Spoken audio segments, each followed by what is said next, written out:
नमस्कार दोस्तों, स्वागत है आपका SSC learning point by Singh sir. आज हम करेंगे एसएससी सीएचएसएल मेंस 2023 मैथ्स का सॉल्यूशन।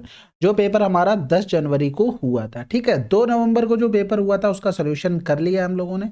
तो जिसने भी वो वीडियो नहीं देखा तो उसको भी जाकर देख लें, ठीक है।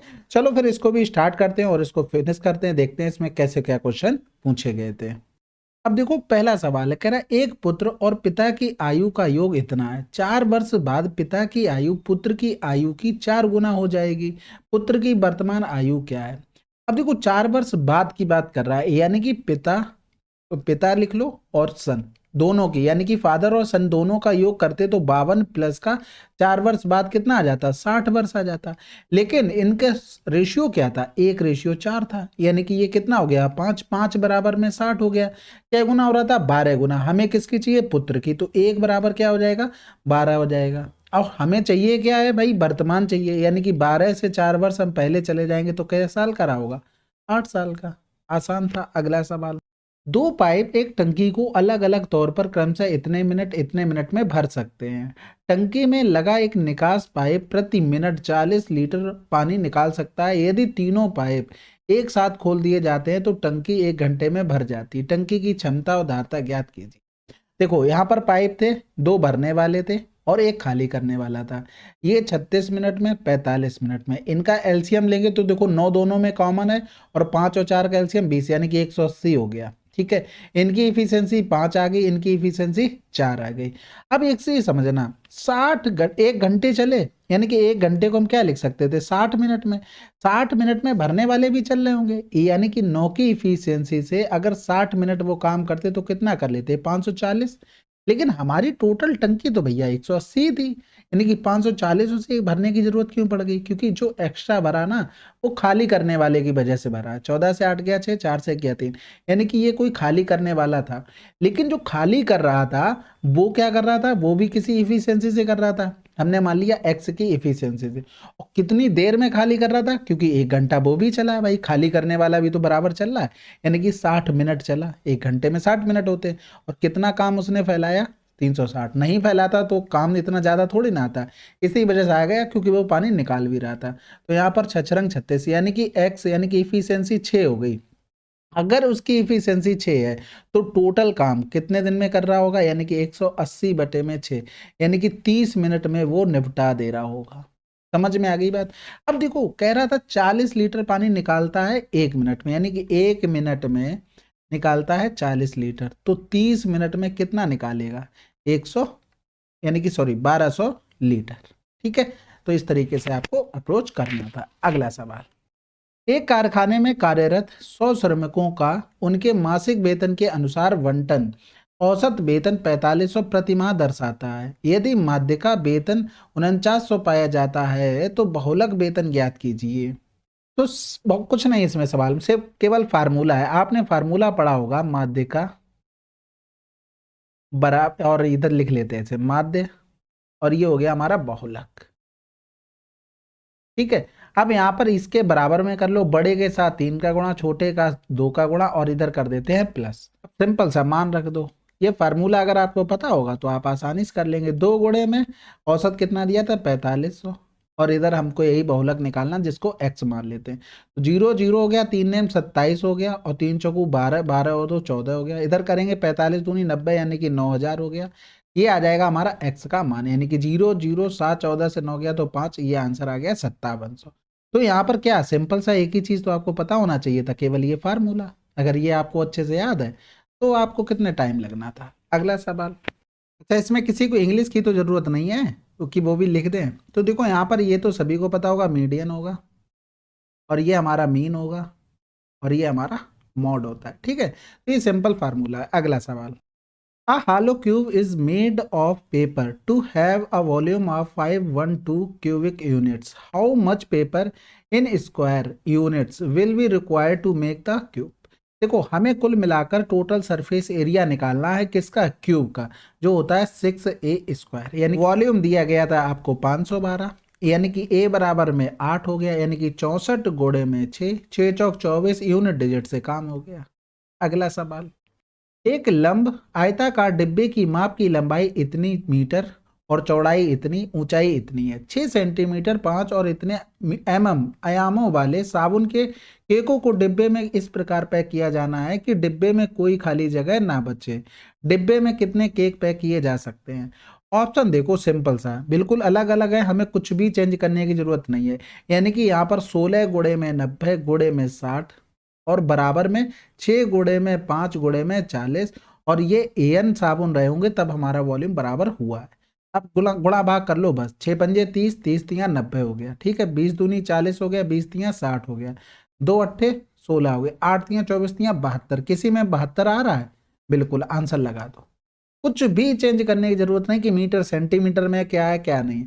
अगर वो इसी तरीके से लिख देता कि 72 यानी कि 720 और 7200 और फिर 72,000, तब हम सोचते उसको, तब हमें चेंज करना पड़ता, वरना कोई भी जरूरत नहीं है। बाकी चेंज कर लेते हैं सभी सेंटीमीटर में, तो 1.6 मीटर को 160 सेंटीमीटर लिख सकते हैं, 90 सेंटीमीटर 60 सेंटीमीटर, बराबर में 6 तो दिया ही था 5 सेंटीमीटर और 40 का मतलब 40/10 सेंटीमीटर और इंटू में एन, तो ये जीरो से ये जीरो कट गया, ठीक है। अब यहाँ पर 6 पंजे 30, 30 तियां 90 हो गया, इधर करेंगे तो 4 हो गया, 15 चौकू 60 हो गया, फिर 16 तियां 48, 480 गुणे में 15 हो गया, यानी कि 0 15 अट्ठे 120, 15 चौकू 60 और 12 72, ये आपका आंसर आ गया, ठीक है। चेंज करना भी आपको आना चाहिए, ऐसा नहीं कि आप कुछ भी कर दोगे। अगला सवाल, 10 वर्ष पहले पिता की आयु उसके पुत्र की आयु की 3 गुनी थी। कै वर्ष पहले? 10 वर्ष पहले। यहाँ पर फादर लिख लो, यहाँ पर सन लिख लो, यानी कि 3 गुनी थी। 10 वर्ष बाद यानी कि 10 वर्ष बाद पिता की आयु उसके पुत्र की आयु की 2 गुनी होगी, 2 गुनी हो गई। उनकी वर्तमान आयु का अनुपात क्या होगा? अब एक चीज समझो बात को, अगर मान लो हम कोई भी एज लिख दे, प्रेजेंट एज कुछ भी है, यहाँ से पीछे चले गए, यहाँ से आगे चले आए, इन दोनों में डिफरेंस यानी कि फादर और सन के डिफरेंस तो सेम होना चाहिए, लेकिन यहाँ पर तो 3 से 2 गया तो 1 हो रहा, यहाँ पर तो 0 हो रहा है, यानी कि डिफरेंस सेम नहीं, तो हमें क्या करना पड़ेगा? इनको बराबर करना पड़ेगा, नहीं तो ये सवाल हमारा नहीं बनेगा। तो इन दोनों में डिफरेंस 2 का है और इनमें डिफरेंस 1 का है, तो इसको भी 2 बना लो, यानी कि कुल मिलाकर नया रेशियो बनेगा 3:1 और 2 दूनी 4, 2 एकम 2। अब डिफरेंस सब में क्या आ गया? 2 आ गया, लेकिन एक्चुअल में था क्या? 10 वर्ष पहले 10 वर्ष बाद 20 था, और हमें चाहिए उनकी वर्तमान आयु का अनुपात निकालना है, यानी कि 20 तियां 60, 3 बराबर करेंगे तो 60 हो गया, 1 बराबर में हो गया 10, इनमें 10 जोड़ देंगे, इसमें भी 10 जोड़ देंगे, यानी कि 70, यहाँ पर लिख लो 70 और ये हो गया 20, यानी कि रेशियो कितना आ गया हमारे पास? 7:2, ठीक है। अगला सवाल, क्रिकेट मैच में 11 खिलाड़ियों द्वारा बनाए गए रन इस प्रकार है कि डेटा के माध्यिका की गणना कीजिए। तो माध्यिका क्या आती है भाई? जो बीच में आता है, यानी कि सब नंबर पहले सीक्वेंस से लिखते हैं, कैसे? या तो छोटे बड़े, छोटे से बड़े के लिए, या तो बड़े से छोटे। तो सबसे पहले 7 आ गया, उसके बाद उससे पहले 1 आ गया, चेक करते चलना भाई। देखो 1 सबसे छोटा था, उसके बाद 7 हो गया, उसके बाद 9 हो गया, ठीक है, 9 खत्म हो गया, उसके बाद क्या आता है? 16 आएगा, ठीक है। तो 16 और 16 और 16, अब नंबर कितने थे? 11 थे, यानी कि 5 एक साइड रहे होंगे और 5 एक साइड रहे होंगे, तो बीच में क्या आ रहा है? 16 आ रहा है, माध्यिका हो गई हमारी। पूरे लिखने भी नहीं थे। आप इसी तरीके से क्या करो भाई, टोटल नंबर गिन लो, जैसे मान लो 9 दिए जाएं, ठीक है, तो एक तरफ 4 रहेंगे, एक तरफ 4, छोटे से बड़े की तरफ लिखते चले जाओ, चाहे बड़े से छोटे लिख लो, बीच में सेम ही नंबर आना है, ठीक है। ये अब यहाँ पर जो भी नंबर आएगा आपको यही नंबर निकालना, बाद में क्या बन रहा है हमें उससे कोई पंचायत नहीं। अगला सवाल, 16% वार्षिक साधारण ब्याज की दर से निवेश की गई 2500 की धनराशि कितने वर्षों में इतनी हो जाएगी? अब देखो यहाँ पर रेशियो बना लेते हैं, यानी कि 25 से में 41 पे जाना है, यानी कि हमें 16 का ब्याज चाहिए, यानी कि 16% रेट से चाहिए, तो 1 हो गया, 25 चौकू 100, 4 आ गया आंसर।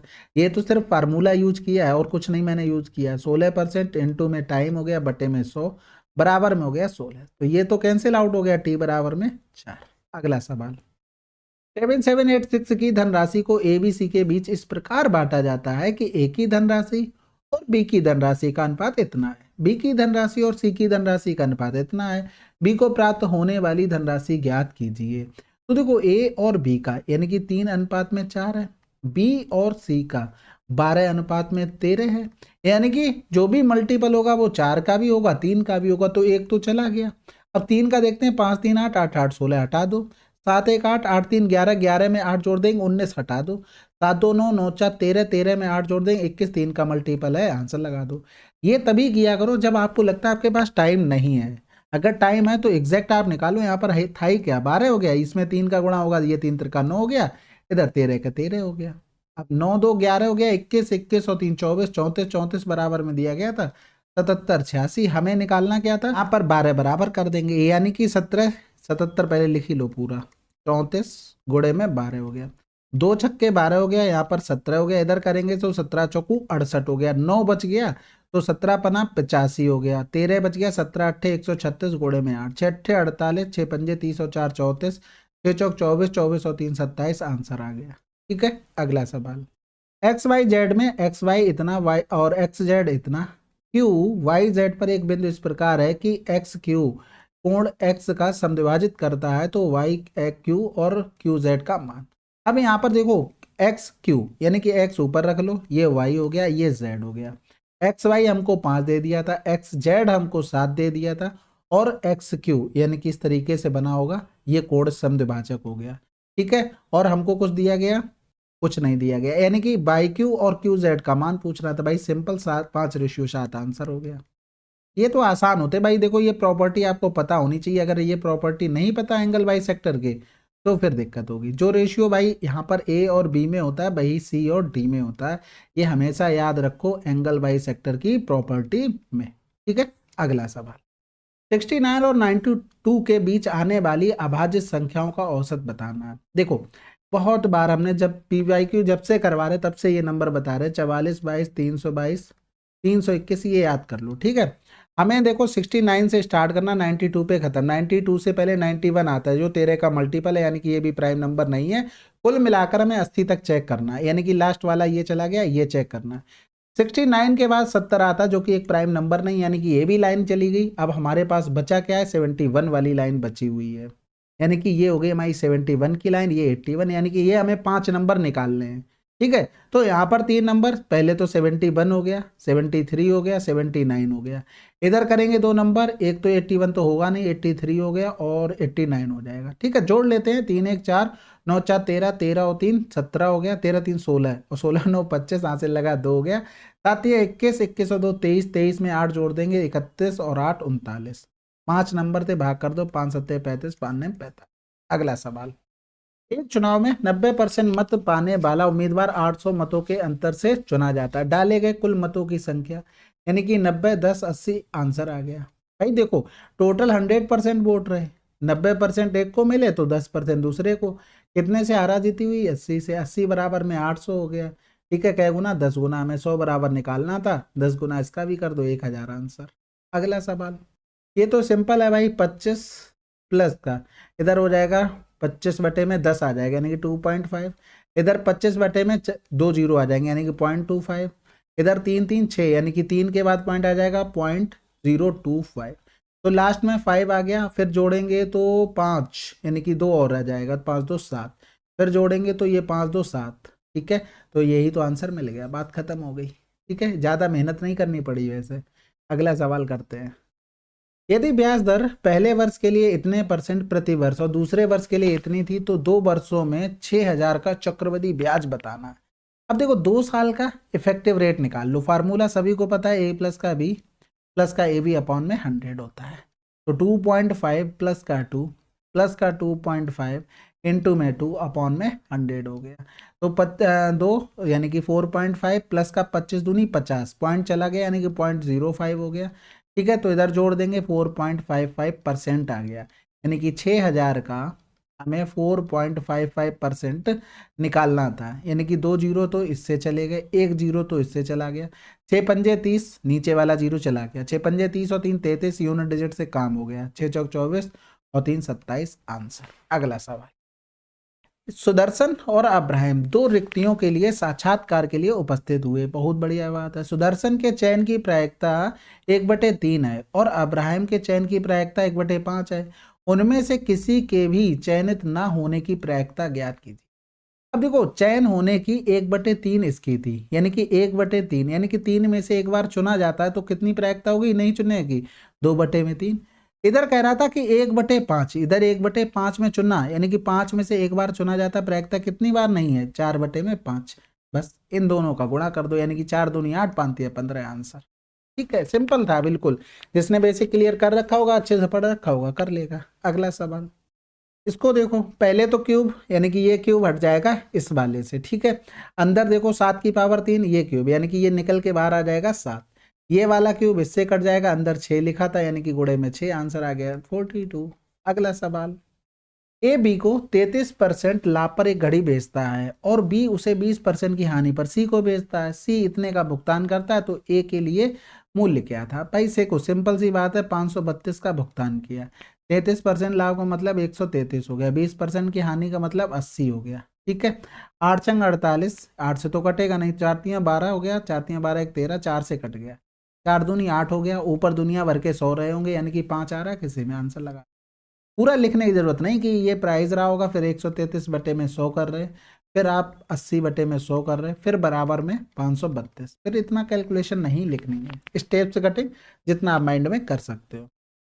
ठीक है, तो इसको देखो, ऋचा के व्यय और बचत का अनुपात इतना है, उसकी आय और व्यय में क्रमशः इतने और इतने % की वृद्धि होती है, तो उसकी बचत में प्रतिशत वृद्धि। इतनी बार ये सवाल करवाया है भाई। देखो, इनकम, इनकम हो गई, एक्सपेंडिचर हो गया और उसकी सेविंग हो गई। तो यहाँ पर बचत 1 थी, ये 2 था, यानी कि इनकम 3 हो गई। अब आय में 20% की वृद्धि हो गई और व्यय में 15% की हो गई। हमसे इसका पूछा गया, इनका गुणा किया 20 तियां 60, इनका गुणा किया 15 दूनी 30, इनका गुणा किया x। इसको बराबर कर दो, इसको प्लस कर दो, तो 60 से 30 गया 30, 30% आंसर आ गया। वो भी वृद्धि का आया, क्योंकि प्लस आया, अगर माइनस आता तो लॉस का आता। ठीक है, अगला सवाल, एक छोटी सी ट्रिक है ये, और कुछ नहीं है। ठीक है, तो इसी तरीके से कर लिया करो। एक लंब प्रिज्म का आधार एक समबाहु त्रिभुज है। सबसे पहली बात, प्रिज्म, जैसे ही प्रिज्म दिमाग में आया, तुम्हारे दिमाग में सिलेंडर आना चाहिए, बात खत्म। ठीक है, जिसकी प्रत्येक भुजा 4 सेंटीमीटर की है। यदि पार्श्व पृष्ठीय क्षेत्रफल इतना है, तो प्रिज्म का आयतन हमें बताना था। तो सबसे पहले पार्श्व पृष्ठीय क्षेत्रफल क्या होता है भाई? कर्व सरफेस एरिया होता है, जो कि अगर हम बेलन का देखें तो क्या होता है, 2πr/h। अब 2πr क्या होता है? ये होता है आधार का परिमाप, आधार का परिमाप, इनटू में हो गया ये h। यही फार्मूला हमारा बन जाता है किसके? प्रिज्म के लिए। सिंपल सी बात है, प्रिज्म का पार्श्व पृष्ठीय क्षेत्रफल यानी कर्व सरफेस एरिया लिख लो। ठीक है, जिसका मान दिया गया था हमें 120, यानी कि आधार का परिमाप लिखते तो क्या था, 4 सेंटीमीटर, समबाहु त्रिभुज था, यानी कि 3 गुणे में 4 गुणे में h बराबर में 120 हो गया, यानी कि h बराबर में 10 आ गया। अब अगर बेलन का आयतन लिखेंगे तो πr²h, तो ये क्या लिखा है? आधार का क्षेत्रफल, आधार का क्षेत्रफल इंटू में हाइट, यानी कि ये वॉल्यूम किसका हो गया? ये प्रिज्म का हमारा वॉल्यूम हो गया। किसका हो गया? प्रिज्म का। आधार का क्षेत्रफल √3y में 4a², a² मतलब 4 चौकू 16 इंटू में 10 हो गया, 4 चौकू 16 यानी कि 40 √3 आंसर। हमेशा याद रखो, प्रिज्म दिमाग में आए तुरंत बेलन पे पहुंचो, पिरामिड दिमाग में आए तुरंत कोन पे पहुंचो, यानी कि शंकु पे। ये हमेशा याद रखना। ठीक है, अगला सवाल, सोहन क्रय मूल्य पर चीनी बेचता है, लेकिन वह खराब बाटों का उपयोग करता है। इस प्रकार 28% का लाभ अर्जित करता है। वह इतनी चीनी के बदले कितने ग्राम चीनी दे रहा है? सबसे पहले ऊपर जो भी लिखेंगे वो ग्राहक से ले रहे हैं, जो नीचे लिखेंगे वो दुकानदार से। 3.2 kg चीनी के बदले, यानी कि पैसे तो ग्राहक से ले लिए 3.2 kg, अपने पास से x kg चीज दी, और यही जो प्रॉफिट बना वो 28% है, यानी कि 100 पर 128 बढ़ गया। इसी की हमें कैलकुलेशन करनी थी। ये पॉइंट हटाया तो इधर 0 बढ़ गया, इधर करेंगे तो ये 4 बार पूरा पूरा चला गया, यानी कि ये तो 0 से 0 चला गया, तो x बराबर में 10/4 आया। ये किस में आया? ये आया केजी में, और इसमें 1000 का अगर हम गुणा कर देते हैं तो ये क्या बन जाएगा? ग्राम बन जाएगा, यानी कि 4 दूनी 8 हो गया, 4 पंजे 20, यानी कि 2500 ग्राम वो अपने पास से चीज दे रहा होगा। अगला सवाल, 6 के प्रथम 8 गुर्जों का औसत, पहला 6 हो गया, 6 48। अब इनमें सब में डिफरेंस 6 का रहा होगा, यानी कि फर्स्ट टर्म प्लस का लास्ट टर्म बटे में 2, एवरेज आ गया 2 तियां 6, 2 दूनी 4, 2 चौकू 8, यानी कि 4 3 7 27 आंसर। आसान है ये तो। एक निश्चित बिल पर 27% की छूट और 20% तथा 10% की 2 क्रमिक छूटों के बीच अंतर 56 था। बिल की धनराशि बतानी थी। अब यहाँ पर देखो, इसकी एकल छूट निकालनी पड़ेगी। फार्मूला a+ का b, ab अपॉन में 100, तो 20 10 30 हो गया, 30 से 2 चला गया तो क्या आ जाएगा 28%। इन दोनों में अंतर कितना है 1% का, यानी कि यही 1% बराबर हमको 56 दिया गया था। हमें 100% का मान निकालना था, आंसर हो गया 5600। बहुत आसान। अगला सवाल, कॉफी और चाय के मूल्य का अनुपात इतना है और एक परिवार द्वारा उपभोग की जाने वाली उनकी मात्राओं का अनुपात इतना है। कॉफी और चाय पर होने वाले व्यय का अनुपात क्या होगा? सिंपल है भाई, 3 और 4, 4 और 7, इनका गुणा किया 12, इनका गुणा किया 28, यानी कि 4 3 12, 4 7 28, आंसर आ गया। ठीक है, सक्सेसिव से भी करते ना तो ये 4 से 4 काट के 3 अनुपात 7 लगा लेते, लेकिन कोई नहीं, ये भी आसानी है, क्या है, दिमाग लगाना नहीं है। अगला सवाल, एक नाव धारा के प्रतिकूल दिशा में 1 घंटे में 3 किलोमीटर चलती है और धारा की अनुकूल दिशा में 12 मिनट में 1 किलोमीटर चलती है। नाव को स्थिर जल में 6 किलोमीटर जाने में कितना समय लगेगा? प्रतिकूल और अनुकूल, यानी कि अपोजिट डायरेक्शन में वो जब जाती है तो A-B, सॉरी, ठीक है, किलोमीटर और लिख लो 1 घंटे में। ठीक है, जब वो डायरेक्शन में जाती है तो 1 किलोमीटर 12 मिनट में, 12 मिनट का मतलब हो गया 60। ठीक है, 1/5 घंटे, यानी कि लिख सकते हैं A-B बराबर में 3, A प्लस का B बराबर में 5 हो गया। कोई दिक्कत? यानी कि A बराबर में 4 हो गया, B बराबर में 5 से 3 गया 2, 1 हो गया। हमें 6 किलोमीटर स्थिर जल में जाना है, यानी कि केवल नाव चल रही होगी, तो आंसर आ जाएगा हमारा 4 एकम 4, 2 बचा, बटे में 4 हो जाएगा, गुणे में हो गया 60, यानी कि 15 चौकू 60, 15 दूनी 30, यानी कि 1 घंटा 30 मिनट। अगला सवाल, अच्छा हाँ, इसमें स्टेप्स कटिंग बहुत कर सकते थे, जितना मैंने लिखा उतना नहीं लिखना होता। हाँ, इतना तो लिखना ही पड़ता है, इतना तो नहीं आप काट सकते थे, लेकिन आप अगर इससे ज़्यादा कर सकते हैं तो बहुत अच्छी बात है।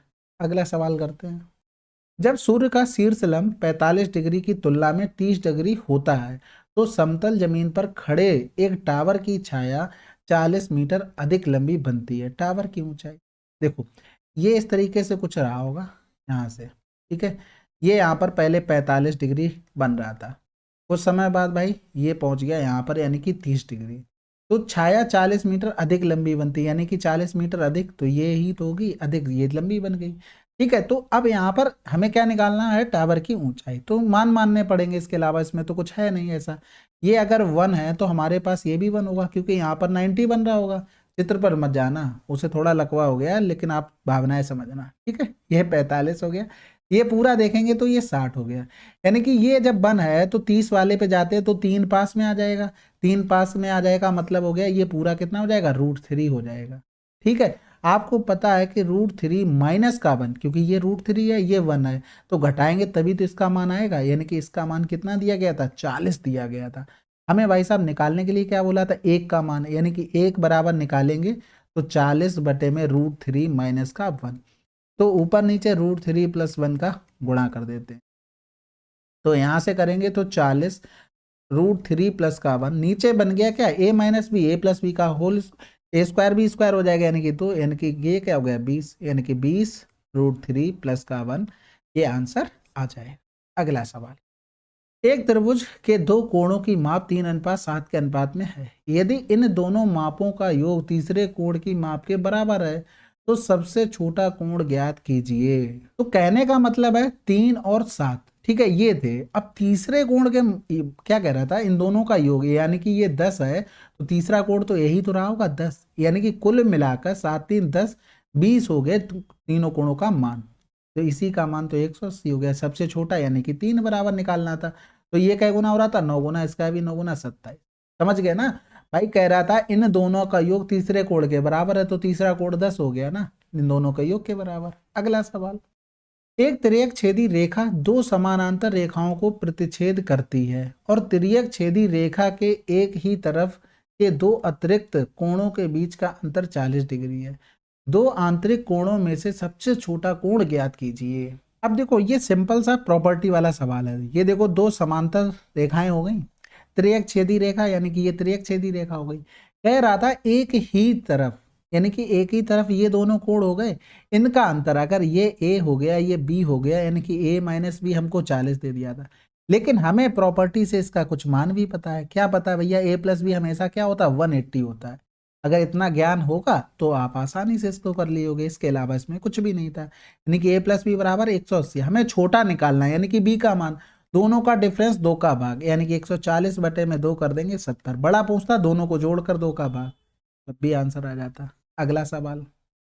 अब इस सवाल को देखो, यहाँ पर x पर तो डिपेंड कर नहीं रहा है, x को हटा दो, बिल्कुल खत्म करो कि भाई साहब आपने बहुत यहाँ पर आराम कर लिया, तुम निकल लो, 0 कर दिया मैंने, तो -9 गुणे में माइनस का 1 अपॉन में हो गया 0, ये तो 1 अपॉन में 3 माइनस का इनटू में ये 0 हो गया, पूरा टर्म 1 हो गया, इनटू में 9 बटे में 1 बटे में 3 और फिर गुणे में 1 हो गया। इतना हमारे पास बचा है।